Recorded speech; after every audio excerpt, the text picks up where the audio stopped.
Ever wondered why English speakers use phrases like "I am running" or "I have been waiting"? The answer lies in the realm of English tenses. Understanding these different tenses is like unlocking the code to fluent English conversation and writing. So buckle up as we journey through the fascinating world of English tenses. First up, we have the simple present tense. This is the most basic tense in English. It is used to express general truths, habits, and routines. For instance, she sings beautifully, or they do not play tennis on Sundays. And if you want to ask a question, simply use the structure do, does, plus subject plus base form of the verb, like do you speak Spanish? Next, we have the present continuous tense, which is used to talk about actions happening at the moment of speaking or around it.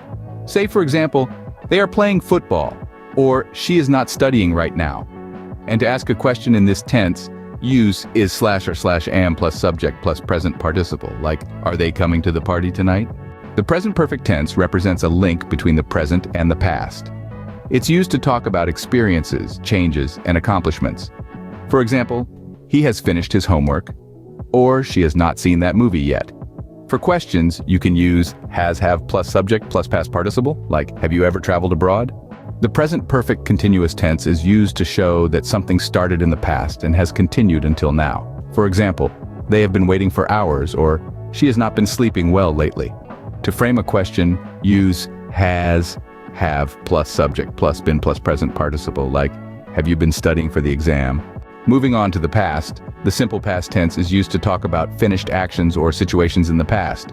For example, she danced at the party, or they did not go to the concert last night. To ask a question, just use did plus subject plus base form of the verb, like, did you finish your homework?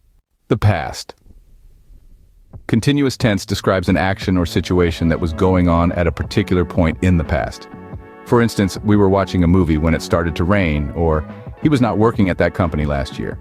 To ask a question, use was, were plus subject plus present participle, like, were they playing tennis yesterday? The past. Perfect tense is used to show that an action happened before another action in the past. For instance, he had already left when I arrived, or she had not seen the movie before. To ask a question, use had plus subject plus past participle, like, had you finished your work by then? The past. Perfect continuous tense is used to express a situation that started in the past and continued up until another action in the past. For example, she had been studying for hours before the exam, or they had not been waiting long when the bus finally arrived.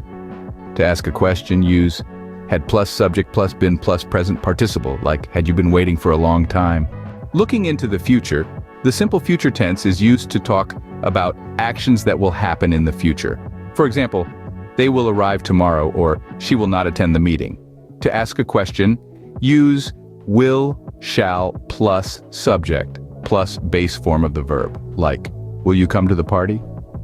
The future continuous tense expresses an ongoing action that will occur in the future. For instance, I will be working late tonight, or they will not be traveling next week. To ask a question, use will, shall plus subject plus be plus present participle, like will she be waiting for us at the airport? In a nutshell, English tenses are the backbone of English grammar. They allow us to express when actions happen, whether they are happening now, happened in the past, or will happen in the future. So, next time you speak or write in English, remember to consider the tense. It can make a world of difference to your communication.